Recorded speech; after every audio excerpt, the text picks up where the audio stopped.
Bueno, vamos a empezar con una pequeña oración. En el nombre del Padre, y del Hijo, y del Espíritu Santo. Amén. Pedimos al Señor que abra nuestros corazones y nuestras mentes para seguir este recorrido de los concilios ecuménicos, especialmente con este tercer concilio ecuménico de Éfeso, que nos ayude a profundizar en la figura central y gigante de la Virgen María. Pedimos todo esto por intercesión de nuestra Madre, la Virgen. Dios te salve María, llena eres de gracia, el Señor es contigo.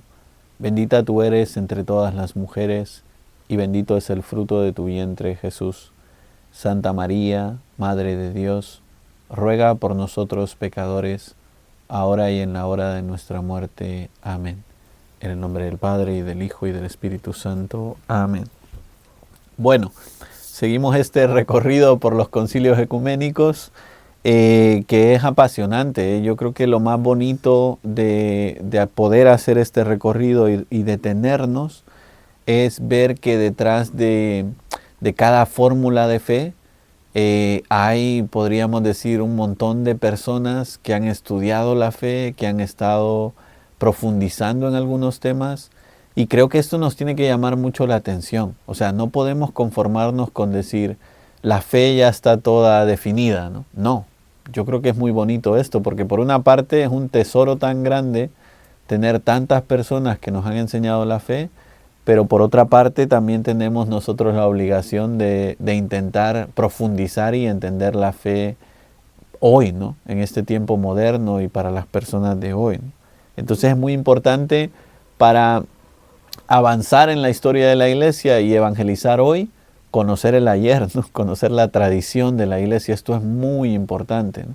Fíjense que no iba a ir por aquí, pero me acaba de venir la idea de que muchísimas personas se han convertido de otras denominaciones al catolicismo por estudiar los concilios ecuménicos, por estudiar los escritos de los padres de la Iglesia, ¿no? Porque aquí es donde se ve la conexión fuerte que hay entre la Iglesia católica, ¿verdad?, y Jesucristo, cosa que no existe en algunas otras denominaciones o en algunas otras iglesias, ¿no? Si a nosotros nos preguntan quién fundó la Iglesia católica, pues tendríamos que decir con rigor Jesús de Nazaret. ¿Cuándo? En el siglo I, ¿verdad? O en el siglo cero, podríamos decir. Mientras que en otras denominaciones, pues si preguntamos quién fundó la Iglesia, pues en el mejor de los casos podrían ir hacia atrás hasta el siglo XVI, ¿no? Los que más. Y los que no, pues nos tendrían que decir hace 3 años, hace 4 años, ¿no? Entonces es como muy difícil mantener la unidad de la Iglesia con la misión de Jesucristo. Para nosotros no, ¿no? Y por eso es tan bonito y tan apasionante poder hacer este recorrido sobre los concilios ecuménicos y ver cómo se ha ido definiendo la fe de la Iglesia. Este tercer concilio ecuménico, el concilio de Éfeso, en el año 431, es muy importante, ¿no?, para la historia de la Iglesia. Me reía un poco por dentro porque estas fechas las tengo casi memorizadas, ¿no? Porque en los exámenes de cristología o en los exámenes de patrología, cuando yo era seminarista, había que saberse de memoria estas fechas, ¿no? Y yo me acuerdo que muchos de nosotros nos quejábamos diciendo, ¿y para qué nos lo vamos a saber de memoria? Bueno, porque es muy importante, ¿no?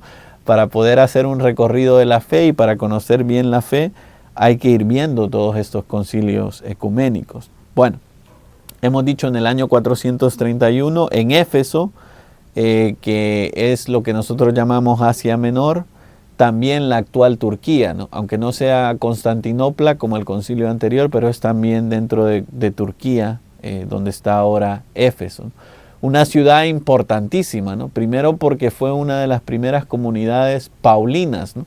San Pablo estuvo en Éfeso y predicó en Éfeso, ¿no? También la tradición nos dice que ahí vivió la Virgen María, ¿no?, junto con San Juan. Entonces era una comunidad que conocía directamente a la Madre del Señor, a la Santísima Virgen María. Bueno, este concilio, ¿no?, fue convocado por una controversia, podríamos decir, cristológica. Fíjense que esto es interesante porque en el programa anterior decíamos, ya superamos las polémicas cristológicas y ahora vamos a definir el Espíritu Santo. Bueno, pues ahora volvemos un poquito para atrás, porque volvemos a tener una polémica cristológica sobre la persona de Cristo, que no estaba del todo claro. Aquí la controversia viene entre un señor que se llamaba Nestorio, patriarca de Constantinopla, que hablamos en el programa anterior de la importancia de Constantinopla, ¿no? Tanto que el tercer canon del del primer concilio de Constantinopla tuvo que decir que la iglesia de Roma o el papa de Roma era superior al patriarca de Constantinopla, ¿no? Bueno, pues Nestorio, que era el patriarca de Constantinopla, estaba enseñando cuestiones erróneas cristológicas, pero fíjense qué interesante, ¿no? Porque todo está relacionado. Cuestiones erróneas cristológicas que perjudicaban la doctrina mariana, ¿no? Que perjudicaban el modo de ver a la Virgen María, como vamos a explicar ahora, ¿no? El encargado de luchar contra esto y de defender la fe verdadera, fueron muchas personas, ¿verdad? Pero podríamos decir, el representante más grande de la defensa de la fe aquí es un tal San Cirilo de Alejandría, ¿no? San Cirilo de Alejandría. Podemos vernos, ¿no? Podemos resumirlo todo. Digamos que esto tiene que ver mucho con política, como hemos explicado ya en los capítulos anteriores, pero es una cuestión doctrinal. Y es una cuestión doctrinal que tiene mucho que ver con las escuelas teológicas. Ahora vamos a explicar un poco esto, ¿no? Porque nunca la fe se ha entendido de manera unitaria, en el sentido de una sola manera, ¿no? A veces tenemos la idea de que la unidad en la iglesia es todos pensamos igual. No. Si fuera así, sería imposible, ¿no? Que la iglesia funcionara si todos tuviéramos que pensar igual. Nunca ha sido así en la historia de la iglesia, ¿no? Y lo podemos ver por la historia de los concilios, ¿no? Siempre ha habido diferentes maneras de pensar y diferentes maneras de explicar la fe. Eso nunca ha sido un problema mientras se salvaguarde la doctrina de la iglesia. Y es bien interesante, ¿no? Fíjense que Nestorio decía que María no era la madre de Dios, ¿no? Lo que nosotros, una de las primeras fórmulas marianas de los cristianos que se tuvo claro desde los primeros siglos es el título de María de Theotokos, ¿no? O Madre de Dios. Fue el primer título que le dimos a la Virgen María y todo el mundo lo tenía clarísimo, ¿no? Pues Nestorio empezó a enseñar una cristología en la que decía, María no es Theotokos, María es Cristotokos, es decir, no es la madre de Dios, es la madre de Cristo, ¿no? Es decir, solo de la parte humana de Jesús de Nazaret. Ahora vamos a explicar todas las problemáticas de esto, ¿no? Pero alguno de ustedes quizás me está escuchando y está diciendo, padre, yo pienso como Nestorio. Bueno, no piense así, por favor, y ahora vamos a explicar por qué, ¿no? Pero vamos a ir viendo que a veces estas polémicas aclaran muchas cosas que ni siquiera nosotros tenemos claras. Fíjense que ya en el año 428, Nestorio, que es el patriarca de Constantinopla, fue influido por la escuela de Antioquía, ¿no? ¿Y qué enseñaba la escuela teológica de Antioquía? Enseñaba que Cristo habían dos personas separadas. Había una persona humana y había una persona divina, ¿no? Dos personas separadas. ¿Cuál es el problema con esta doctrina cristológica?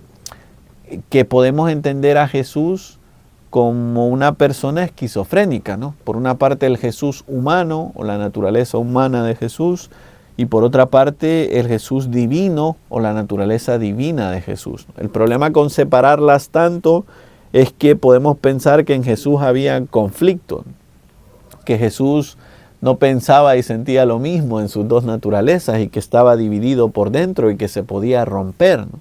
Ese es el problema de estas cuestiones doctrinales. Nestorio, por tanto, sostenía que a María no la podíamos llamar Theotokos, como hemos explicado antes, ¿no? Madre de Dios, sino que la tendríamos que llamar Cristotokos, es decir, Madre de Cristo, para no confundir la naturaleza humana de Cristo con la naturaleza divina de Cristo. Bueno, ven, más adelante vamos a llegar al concilio de Calcedonia, que va a solucionar del todo esta polémica nestoriana, ¿no? Que va a seguir adelante. Ahora vamos a resumir cómo el concilio de Éfeso termina con el problema doctrinal mariano. la diferencia entre Teotocos y Cristotocos. No va a ser hasta el Concilio de Calcedonia, que vamos a ver en programas futuros, ¿verdad?, donde se va a resolver la polémica cristológica, es decir, que Cristo no tiene dos naturalezas separadas, ¿no?, una naturaleza humana y una naturaleza divina. Eso lo va a resolver otro concilio, pero tiene mucho que ver con lo que estamos hablando hoy. Fíjense que el problema con esto es la unidad de la persona de Cristo. Jesús no es un esquizofrénico, ¿no? No tiene por un lado su modo de pensar humano y su modo de pensar divino, ¿no? O no tiene por un lado su modo de sentir humano y su modo de sentir divino. No, Jesús es una persona en dos naturalezas, ¿no? Esto dijo el concilio de Calcedonia. Vamos a hablar de eso más adelante. Pero aquí no se sabía eso, no estaba definido doctrinalmente, ¿no? Entonces, en la escuela teológica de Antioquía se enseñaba que Jesús tenía dos naturalezas separadas. Es decir, que Jesús, casi podríamos decir, era dos personas separadas. Y esto tiene problemas cristológicos muy grandes, pero como no estaba definida la fe, se podía enseñar esto, ¿no? Y más adelante vamos a ver que la iglesia va a prohibir enseñar esto, pero de momento podríamos decir hasta cierto punto es legal que Nestorio y la escuela de Antioquía enseñen esta cristología. ¿Qué pasa? Que cuando uno tiene una cristología errónea, esto repercute en muchos aspectos de la fe. Claro, si yo creo que la cristología de Nestorio es verdad, entonces tengo que defender la mariología de Nestorio, que es que María no es madre de Dios, es madre solo de Cristo, ¿no?, solo de la naturaleza humana de Cristo. Bueno, aquí es bien interesante ver, podríamos decir, la diferencia entre las escuelas teológicas, ¿no? En este siglo hay, podríamos decir, dos escuelas teológicas bien marcadas, ¿no? Por un lado está la escuela de Antioquía, que es de la que estamos hablando con Nestorio, y por otro lado está la escuela de Alejandría, ¿no? El representante más grande de la escuela de Alejandría es San Cirilo, que va a ser el que va a defender que María es Teotocos, ¿no?, es decir, la Madre de Dios, y que va a defender también lo que más adelante nos va a enseñar Calcedonia, el tema de la unión hipostática, ¿no? Bueno, tendríamos que hacer un programa de cristología para hablar de la unión hipostática, pero la unión hipostática, por hacer un resumen, es que en Jesús se unen las dos naturalezas, ¿no?, la humana y la divina, en la persona divina de Jesús. Ahí se unen, ¿no? Esto es la unión hipostática, no podemos separar la naturaleza humana de la naturaleza divina de Jesús. Claro, en teología hacemos una especie de, podríamos decir, ficción-hipótesis, ¿no? A veces separamos, ¿no?, la naturaleza humana, la naturaleza divina, pero en Jesús están unidas la naturaleza humana y la naturaleza divina. Nos va a decir el Concilio de Calcedonia, para aclarar las cosas, que es sin mezcla y sin confusión, ¿no? Ya hablaremos de eso cuando lleguemos al Concilio de Calcedonia. Pero ahora que nos sirva decir que estos eran los modelos cristológicos y las escuelas teológicas diferentes y que afectaban a la doctrina mariana de la iglesia, ¿no? Por un lado, la escuela de Antioquía con Nestorio como su representante, por otro lado, la escuela de Alejandría con Cirilo de Alejandría como su representante. Y esto va a marcar la fe de la iglesia. Podríamos decir que había muchos pleitos teológicos, ¿no? Ahora, pensémoslo por un momento. A veces decimos, la teología no sirve para nada. Mentira. La teología sirve para mucho, porque lo que la teología enseña es lo que después se practica en la liturgia y en la piedad de las personas.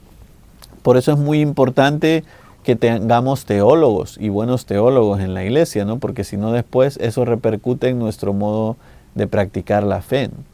Y lo estamos viendo con este ejemplo del concilio de Éfeso. Bueno, sabemos que en ese tiempo estaban tan unidas la política con la religión, que también el concilio de Éfeso fue convocado por el emperador Teodosio II. Dice aquí mi texto, no está del todo bien, no dice presionado por las escuelas teológicas. Yo no diría eso, sino que diría para salvaguardar la unidad del imperio, ¿no? Fíjense que esto era muy bonito en el imperio romano, ¿no? Como no había separación entre iglesia y Estado, las cuestiones doctrinales eran un problema para el Estado, porque el Estado quería que la Iglesia estuviera unida y no dividida, ¿no? Y no peleando por cuestiones doctrinales. Sabemos, ¿no? Sabemos que desde los primeros siglos de la Iglesia hay una gran veneración a la Virgen María, ¿no? En todos lados, pero en concreto en esta comunidad de Éfeso, ¿no? Entonces, cuando ya la doctrina cristológica de Nestorio empieza a desvirtuar la doctrina mariana, empieza a ser una preocupación muy grande para los cristianos de a pie, ¿no? Desde los primeros siglos se había dicho que la Virgen María era Theotokos, ¿no? La Madre de Dios. Tanto es así que ya de estos primeros siglos hasta el día de hoy conservamos un himno mariano muy bonito, ¿no? El Subtuum Presidium, que en español se traduce eso, algo así como bajo tu amparo nos acogemos, Santa Madre de Dios. Ya son himnos marianos de los primeros siglos, ¿no? Y tienen mucho que ver con este concilio ecuménico que estamos analizando nosotros por nuestra cuenta. Bueno, se abre el concilio el 22 de junio del año 431 en la Catedral de Santa María en Éfeso, ¿no?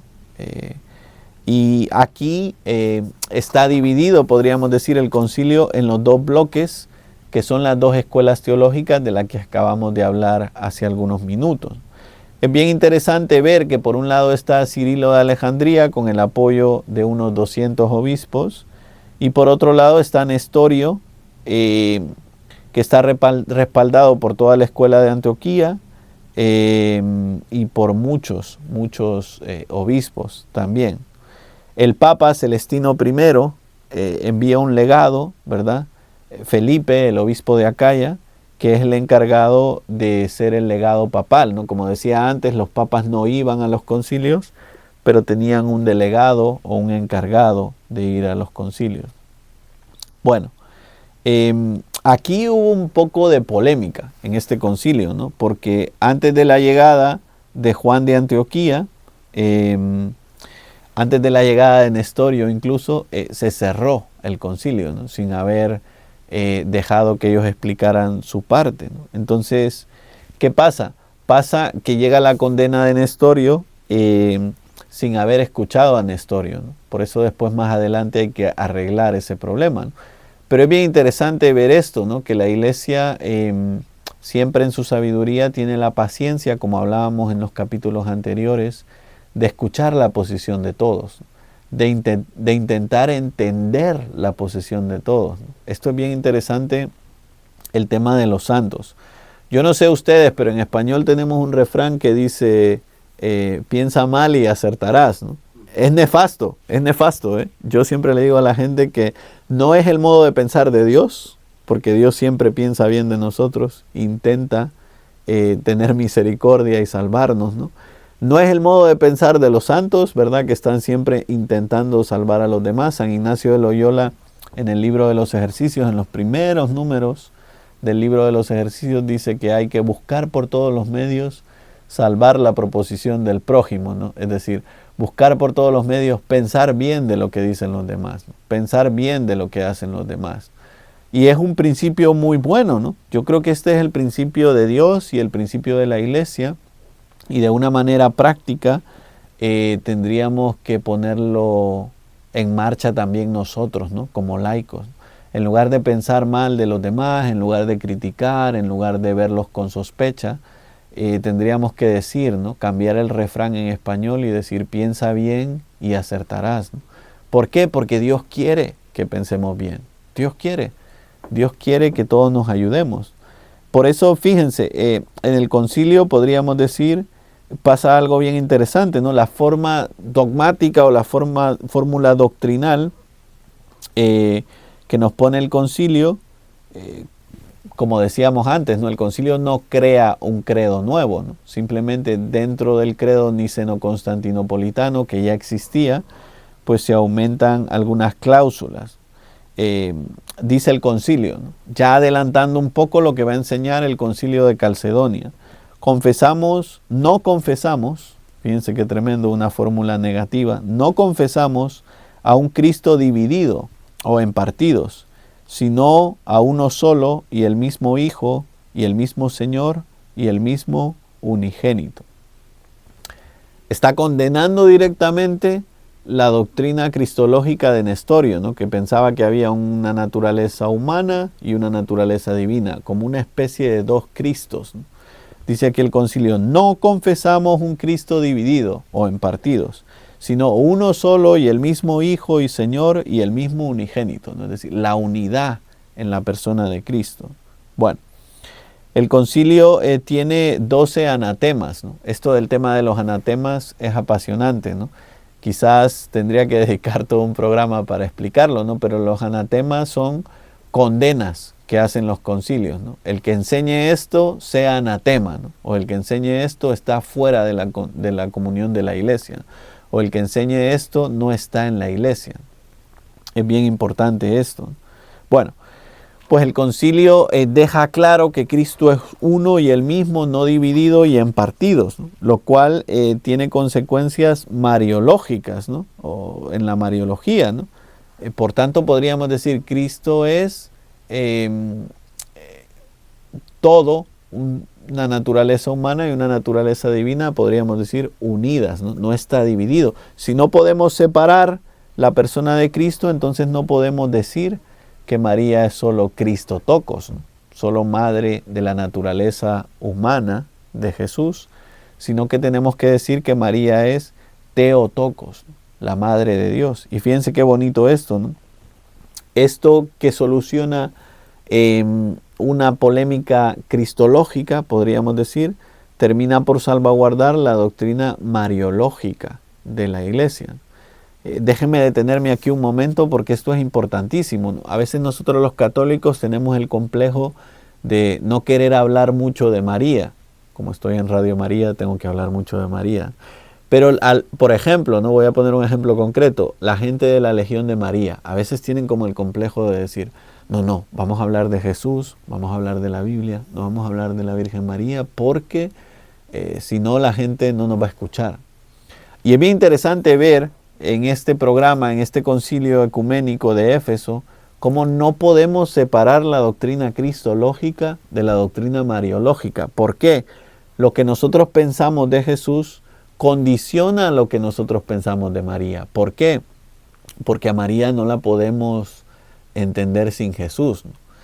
Por eso los santos no tenían miedo de decir a Jesús por María, ¿no? No tenían ningún miedo ni ningún complejo. ¿Por qué? Por esto, porque ellos sabían, ¿no? Si yo entiendo bien quién es Jesús, voy a entender bien quién es María. Y si yo entiendo bien quién es María, voy a entender bien quién es Jesús, ¿no? O dicho de manera teológica, ¿no? Si yo tengo una buena cristología, voy a tener una buena mariología, ¿no? Y es lo que pasa aquí en el concilio de Éfeso. Nestorio tenía una mala cristología que lo hacía tener una mala mariología, ¿no? Por no entender cómo era la persona de Jesús, no entendía cuál era la relación con su madre. Y esto es muy importante, ¿no? Por eso es muy importante para nosotros entender bien primero quién es Jesús, para entender muy bien cuál es la relación con su madre. Y no tener miedos ni complejos, ¿no? Yo creo que a veces nosotros los católicos no tendríamos que tener miedo nunca de hablar de la Virgen María, porque la Virgen María es pura transparencia de Dios. Todo lo que digamos de María nos va a llevar a Jesús, nos va a llevar a Dios. María es camino seguro a Dios, ¿no? No nos vamos a desviar, no nos vamos a perder, ¿no? Aunque a veces pensemos de una manera, podríamos decir, negativa, María nunca nos va a perder. Miren aquí en esta polémica, ¿no? Quizás es lo más bonito de este concilio, ¿no? Que en esta polémica cristológica queda resuelta la polémica mariológica, ¿no? Es decir, por arreglar este problema, ¿verdad? Los primeros cristianos no les preocupaba la persona de Jesús. Eso les va a preocupar más adelante. Por eso vamos a tener el concilio de Calcedonia. A estos cristianos de Éfeso les preocupaba decir que María era Theotokos, la madre de Dios, y no Cristotokos, ¿no? La madre de Cristo, ¿no? Eso les preocupaba, ¿no? Y fue esa preocupación en la piedad, en la oración, en la liturgia de la iglesia, la que llevó a aclarar una discusión teológica, una discusión doctrinal, Pero es que todo está conectado, ¿no? Por eso a veces nosotros cometemos errores cuando queremos separar. Decimos, no, una cosa es la doctrina de la iglesia y otra cosa es lo que creemos. No. Una cosa es lo que la iglesia enseña y otra cosa es lo que nosotros hacemos. No. Todas estas cosas están conectadas, ¿no? Por eso es muy importante para nosotros y por eso hemos intentado hacer este programa, ¿no? Conocer la doctrina de la iglesia, porque si no, es imposible para nosotros predicarla y vivirla, ¿no? La doctrina de la iglesia. La mayoría de cristianos, perdón que me desvíe un poquito, son malos cristianos o somos malos católicos o malos creyentes porque no conocemos la historia de la iglesia, ¿no? Porque no conocemos la doctrina de la iglesia, porque somos ignorantes, ¿verdad? La mayoría de nosotros somos ignorantes de muchas doctrinas de la iglesia y por eso no las conocemos, no las predicamos, no las vivimos, no llegamos a ese nivel. Y por eso es muy bonito poder repasar con ustedes estos concilios ecuménicos, porque entonces tenemos la oportunidad de salir de nuestra ignorancia, ¿no? Conocer cosas que nos son arduas y difíciles de conocer, y todavía más importante, poder predicarlas, poder enseñarlas y poder practicarlas, ¿no? Esto es muy importante para todos nosotros. Y no nos tiene que dar miedo. Yo sé que a veces yo a mí mismo cuando estoy viendo las grabaciones del programa, a veces digo, estoy usando palabras muy complicadas. Esto, no sé, la gente se va a dormir, ¿no? A veces lo pienso, tengo que confesarlo. Pero luego me digo a mí mismo, no, pero es que este es el momento, ¿no? Y este es el lugar. O sea, si no lo hacemos aquí, no lo vamos a hacer el domingo en la misa, ¿verdad? No lo vamos a hacer en la catequesis con los niños de primera comunión. No lo vamos a hacer en las reuniones de la Legión de María. No lo vamos a hacer. En esos lugares no lo vamos a hacer. Entonces es importante para nosotros hacer el esfuerzo de hacerlo aquí, ¿no? Yo intento hacerlo de la mejor manera posible, ¿no? Quizás a veces en ustedes surjan algunas dudas y como les dije el programa pasado, ¿no? Lo que yo más pretendo con este programa es que ustedes se queden con hambre y con sed, ¿no? No pretendo agotar la historia de la iglesia ni explicarles todo porque no puedo en los minutos que tengo, ¿no? Pero sí me gustaría que cada vez que escuchen este programa ustedes se queden con ganas de aprender más, ¿no? Y decir, wow, me gustaría agarrarme un libro de Cristología o un libro de los concilios ecuménicos y aprender más del concilio de Éfeso, ¿no? O del concilio de Nicea o del concilio de Constantinopla.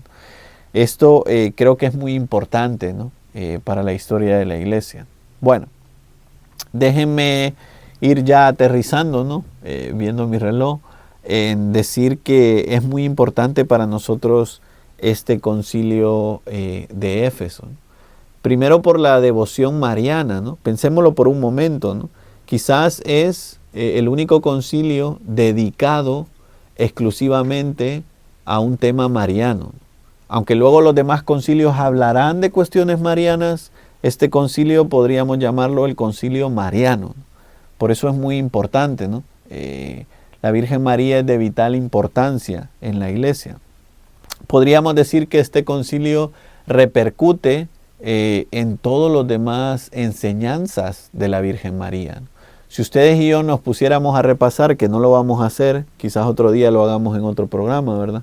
Pero si ustedes y yo nos pusiéramos a repasar los dogmas marianos, tendríamos que decir que todos los dogmas marianos tienen su fundamento en el concilio de Éfeso, que es donde se decide quién es Cristo y quién es la Virgen María y cuál es la relación de Cristo con la Virgen María. Y por eso es muy importante este concilio de Éfeso, ¿no? Para todos y cada uno de nosotros y para la vida de la iglesia. Pensemos por un momento lo que significa que María es Madre de Dios.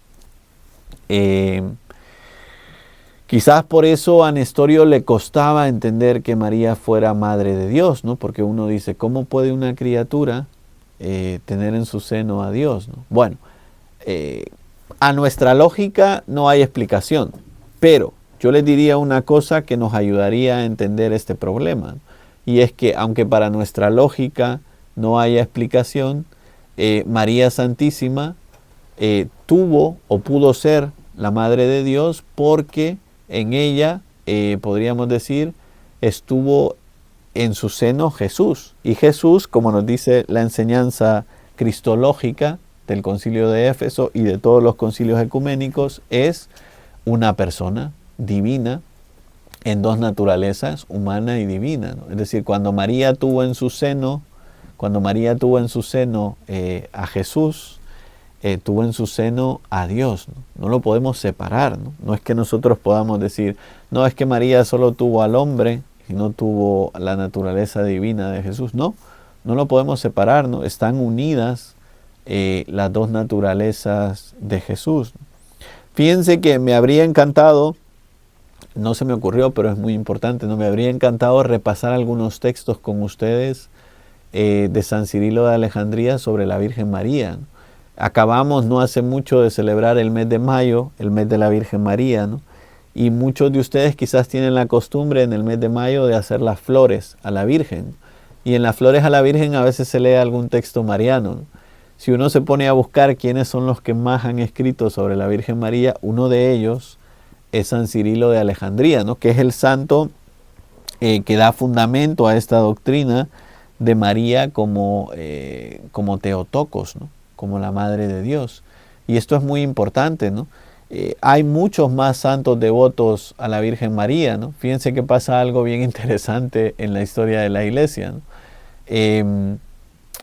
Hay algo que le da fundamento a la vida de todos los santos, que es que eran devotos de la Eucaristía, ¿verdad? Y que eran devotos de la Virgen María, ¿no? Tanto es así que el breviario, que es el libro que nosotros tenemos para hacer las liturgias de las horas, tiene atrás una sección con todos los santos del día. Y hay muchos santos de los que sabemos muchísimo, ¿no? Y entonces las biografías son grandes. Pero hay otros santos de los que no sabemos casi nada, ¿no? Porque son santos de los primeros siglos de la Iglesia y casi no sabemos nada. Y de esos santos de los que no sabemos nada, casi siempre el breviario dice, era muy devoto de la Eucaristía y de la Virgen María. Y entonces es muy interesante, ¿no? Uno podría decir, bueno, es una leyenda, padre, por eso se dice siempre. No, no es una leyenda, es que nadie puede ser santo si no es muy devoto de la Eucaristía y si no es muy devoto de la Virgen María. Por eso es importante, ¿no? Esta cuestión doctrinal que estamos viendo hoy, que es la maternidad divina de la Virgen María, humana y divina, ¿no? De toda la persona de Jesús. Pensemos por un momento, ¿no? Parémonos en un momento en la realidad física de lo que significa que María es la madre de Jesús, la madre de Dios, ¿no? La Theotokos, como hemos dicho aquí, ¿no? Jesús, hay muchos milagros en la concepción de Jesús, ¿no? Por un lado, María, inmaculada, ¿no? Es decir, concebida sin pecado original. Y aquí hay un milagro, ¿no? ¿Por qué hay un milagro? Porque nosotros los seres humanos no somos capaces de romper esa cadena, ¿no? Por el solo hecho de ser hijos, todos tenemos pecado original, ¿verdad? ¿Quién nos pasó el pecado original? Nuestros papás. ¿Y quién se lo pasó a ellos? Sus papás. Y así es una cadena, ¿verdad? Hasta atrás, hasta Adán y Eva. En María se rompe esa cadena. Y la explicación para romper esa cadena es Dios, con una gracia especial, preservó a la Virgen María del pecado original. En buena lógica tendría que haber nacido con pecado original porque sus papás tenían pecado original. Pero Dios, por medio de una gracia especial, preservó a la Virgen María del pecado. ¿Por qué? Porque iba a ser la madre de Dios, ¿verdad? Lo que estamos hablando hoy en este concilio de Éfeso, ¿no? Y es tan bonito esto porque nos recuerda cómo la Virgen María es de una importancia nuclear en la historia de la Iglesia, ¿no? Bueno, dicho esto, no solo que María nació sin pecado original, sino que María, podríamos decir, tenía una vida interior, una vida de santidad especial. Desde niña, podríamos decir, la Virgen María tenía un contacto especial con Dios, tenía una devoción, tenía una piedad especial para las cosas espirituales y para las cosas de Dios. ¿Por qué? Porque iba a ser la madre de Dios. Y por eso no es casualidad que aunque estuviera desposada con José, ¿verdad? Ya en el plan de la Virgen María estaba preservarse virgen. Fíjense que esto a un nivel teológico ha sido siempre una discusión en la historia de la Iglesia.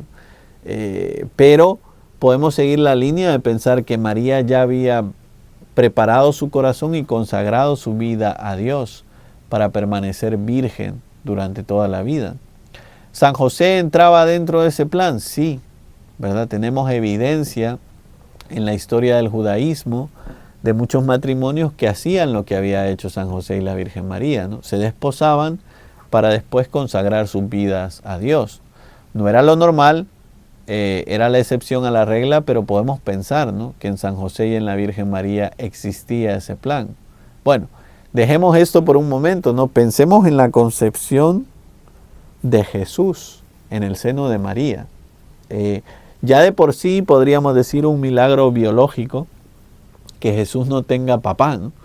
Que Jesús no tenga cromosomas o ADN de un hombre, ¿no? Porque ustedes y yo sabemos de manera biológica que para que nazca un bebé necesitamos un hombre y una mujer, ¿no? En Jesús no sucede esto. Jesús recibe todo, podríamos decir, lo humano o la carga biológica o los cromosomas o el ADN de la Virgen María. Y es el Espíritu Santo el que fecunda a la Virgen María.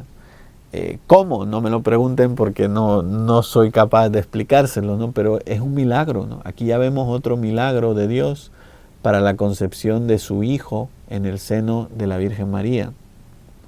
Dice San Agustín, ahora que está de moda San Agustín por el Papa, ¿verdad? Dice San Agustín que en un texto muy bonito que la Virgen María concebió a Jesús primero en su mente y en su alma que en su seno, ¿no? Y qué verdad tan grande, ¿no?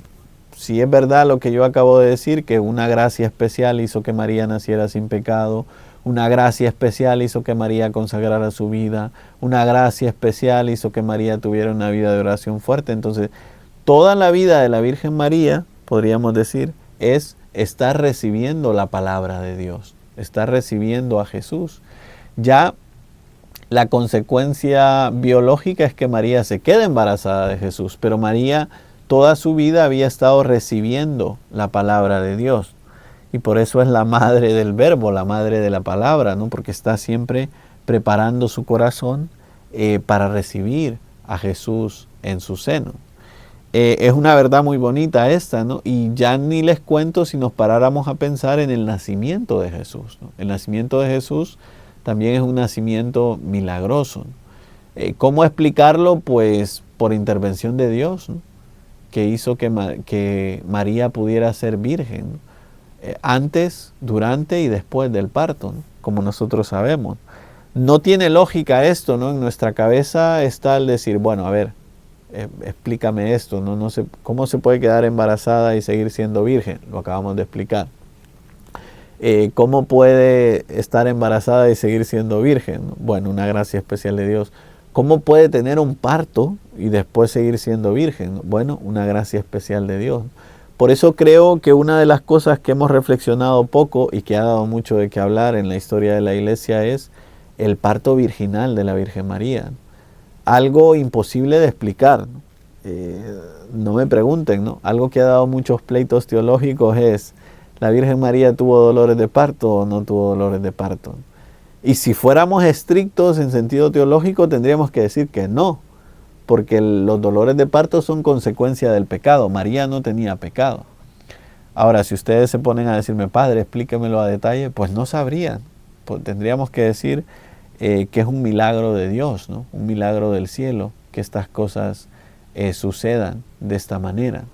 Por eso es tan bonito que hoy hayamos podido hacer este recorrido sobre el Concilio de Éfeso, ¿no?, y entender la figura de la Virgen María como Madre de Dios, ¿no?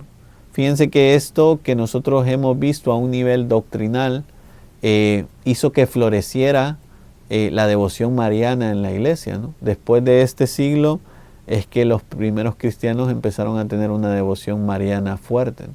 La hubo desde el principio, ¿no?, porque la Virgen María estaba viva después de que Jesús subió a los cielos. ¿Se imaginan ustedes qué es esto, no? Que la Virgen María estuviera viva y viniera a misa con nosotros, ¿verdad? Y se sentara en primera fila y la saludáramos y le preguntáramos cosas de su hijo y ella nos lo contara con todo el entusiasmo del mundo. Claro, en la primera comunidad cristiana esto es lo que pasaba. Después la Virgen María es asunta al cielo, ¿verdad? Aquí hay dos tradiciones. Me estoy metiendo ya en otro dogma mariano que no sé si debería meterme, que es la muerte de la Virgen María. Existen dos tradiciones aquí, ¿no? Teológicamente se explican igual, ¿no? Por un lado, la muerte de la Virgen María en Occidente y cómo la Virgen María es asunta al cielo, llevada al cielo en cuerpo y alma por los ángeles, o en Oriente, la dormición de la Virgen María, ¿no? Que la Virgen María no murió, sino se durmió y se la llevaron al cielo los ángeles, ¿no? Fue asunta al cielo la Virgen María. Pensemos como pensemos, ¿verdad? Porque creo que la lógica oriental es que la muerte es consecuencia del pecado y por eso la Virgen María no se pudo morir, sino que se durmió. Podríamos pensar de manera occidental también, porque Jesús murió y Jesús no tenía pecado, pero murió, ¿no? Por nuestros pecados. Entonces, podríamos pensar que la Virgen María se murió o se durmió, ¿no? Pero sea como sea, lo importante es que sostengamos que María fue asunta al cielo en cuerpo y alma, ¿no? Porque es uno de los dogmas marianos, ¿no? María fue llevada al cielo por los ángeles. Esto demuestra quién era la Virgen María en la historia de la fe, ¿no? La Virgen María era la Madre de Dios, ¿no? Y es muy bonito pensar esto, ¿no? Porque nos demuestra cómo toda la piedad mariana, toda la devoción mariana va desde el principio al final conectada. Es muy importante para nosotros, como estamos haciendo con este repaso, entender quién era Cristo y cómo es la doctrina cristológica, para que nosotros entendamos bien quién es la Virgen María y cómo es la doctrina mariológica, ¿no? En la iglesia. Déjenme terminar, ¿no? Hablando un poco de la devoción mariana, ¿no? Yo creo que esto es muy importante en la iglesia. No nos tiene que dar miedo el tener una gran piedad y una gran devoción a la Virgen María porque ella es nuestra madre, ¿no? Y nos cuida. Es bueno esto, ¿no? Es bueno caer en la cuenta de que la Virgen María es nuestra madre y nos cuida. Una tradición muy bonita que tenemos siempre es el rezo del rosario. Otro día puedo hacer otro programa sobre eso, ¿no? De hecho, hay muchos documentos marianos que hablan del rezo del rosario, pero San Juan Pablo II tiene uno en concreto que espero que podamos repasar más adelante nosotros, ¿verdad? De todas maneras, lo que quería decir es que al final del rosario existe la piedad popular de rezar las letanías, ¿no? Que son los títulos o los nombres de la Virgen María, que se han ido desarrollando a lo largo de la historia de la iglesia. Y es muy bonito, ¿no? Hoy no tenemos tiempo para hacer eso, ¿no? Pero si pudiéramos ir letanía por letanía viendo los nombres de la Virgen María, podríamos hacer un repaso de toda la historia de la iglesia y de toda la historia de los concilios y de toda la historia de la doctrina, viendo cómo la Virgen María ha sido parte de la historia de la iglesia y ha ido marcando las fórmulas doctrinales y el magisterio de la iglesia, ¿no? Porque es un tema central e importante, ¿no? Bueno, fíjense que una de las letanías es el tema que nos ocupa hoy, ¿no? Madre de Dios. La Virgen María es la Madre de Dios. Por extensión, ¿no? Y es con lo que quería terminar, ¿no? Porque el peligro para nosotros es entender, bueno, María es la Madre de Dios, como una figura lejana, ¿no? Como si no tuviera nada que ver con nosotros, ¿no? Pero el fundamento y lo más importante en decir que María es la Madre de Dios es importante para nosotros porque también es nuestra Madre, ¿no? La Virgen María. Es Madre de Dios, Madre de la Iglesia y Madre de los hombres. Y es muy interesante porque esta es la relación que la Virgen María quiere tener con cada uno de nosotros, ¿no? En los textos del Evangelio vemos la relación de Jesús con la Virgen María, ¿no? Y es una relación muy buena, podríamos decir, ¿no? Casi que estaban tan conectados Jesús con la Virgen María que casi no tenían que hablar, ¿no? Eran los gestos, eran las miradas, lo que hacían que Jesús y la Virgen María se comunicaran. Algo parecido tendría que pasar en nuestra relación con la Virgen María, ¿no? Nosotros tendríamos que amar tanto a la Virgen María hablar tanto con la Virgen María en nuestros ratos de oración, que estuviéramos tan conectados con ella que empezáramos a pensar como ella, a actuar como ella, a hablar como ella, a creer como ella, ¿no? Esto es lo que quiere para nosotros la Iglesia, ¿no? Y por eso existe en la Iglesia esta piedad popular a la Virgen María. No solo en Radio María, no solo en la Legión de María, ¿no? Yo diría en toda la Iglesia, ¿no? Fíjense por un momento, ¿no? Es imposible para nosotros renegar, aunque a veces lo intentemos, de nuestra relación fuerte con la Virgen María, ¿no? Que nos acompaña en todos los momentos de nuestra vida, ¿no? Es muy importante esto, ¿no? Esto de María siendo la Madre de Dios significa que María participa directamente del plan de Dios, ¿no? Del plan que Dios tiene para todos y cada uno de nosotros, ¿no? Del plan que Dios tiene para la Iglesia. Por eso es tan importante, uno de los títulos marianos más modernos que tenemos y una de las fiestas que celebramos es María Madre de la Iglesia, directamente conectada con María Madre de Dios, ¿verdad? Y luego podríamos decir María Madre de los creyentes, de todos y cada uno de nosotros, directamente conectado con María Madre de Dios, ¿no? Por eso es tan importante este concilio de Éfeso que hoy ustedes y yo hemos repasado. Fíjense, volvamos para atrás un poquito, ¿no? Es tan interesante ver la fórmula dogmática del concilio de Éfeso, porque uno podría renegar y decir, bueno, es que ahí no dice nada de la Virgen María. No, pero sí, ¿no? O sea, ustedes y yo tenemos que leer entre líneas para entender lo que nos está diciendo el concilio de Éfeso, ¿no? Dice la fórmula del concilio de Éfeso: no confesamos un Cristo dividido o en partido, sino uno solo y el mismo Hijo y el mismo Señor y el mismo unigénito.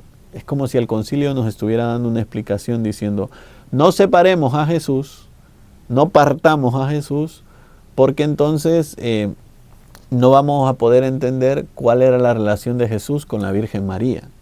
Y no vamos a poder entender cuál es la relación de la Virgen María con la Iglesia. Y no vamos a poder entender cuál es la relación de la Virgen María con cada uno de nosotros. Por eso es tan bonito este repaso que estamos haciendo, porque nos muestra y nos ayuda a relacionar, ¿no? Las doctrinas de la Iglesia están relacionadas entre ellas, ¿no? Si cambiamos nuestro modo de ver la Trinidad, cambiamos nuestro modo de ver la Cristología. Si cambiamos nuestro modo de ver la Cristología, cambiamos nuestro modo de ver la eclesiología, ¿no? Si cambiamos nuestro modo de ver la eclesiología, cambiamos nuestro modo de ver la mariología, etc., ¿no? Todas estas cosas están muy conectadas, ¿no? Tan conectadas que nosotros tenemos que hacer el esfuerzo siempre y en cada momento de ser equilibrados en estas cosas. Y por eso es muy importante para nosotros lo que estamos haciendo. Ir a la doctrina de la Iglesia, conocer la doctrina de la Iglesia sobre estos temas, ¿no?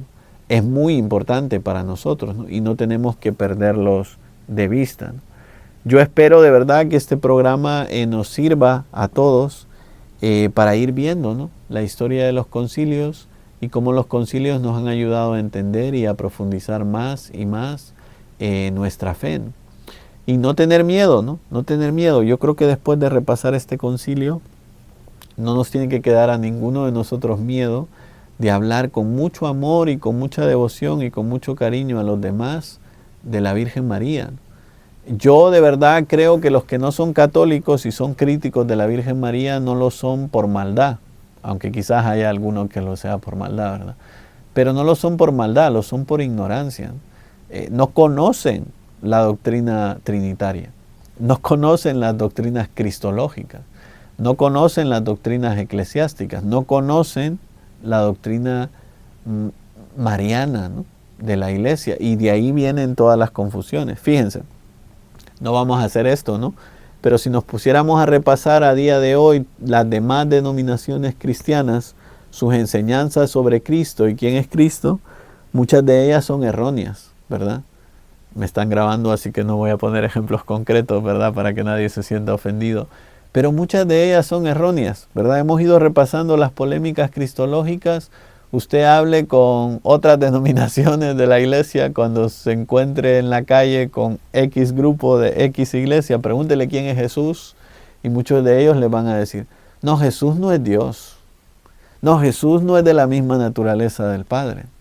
No, Jesús solo es hijo, la parte humana, ¿no?, de María. O sea, son cuestiones doctrinales antiguas que ustedes y yo estamos repasando, que parecería una pérdida de tiempo, pero que repercuten en nuestro modo de ver la fe hoy, ¿no?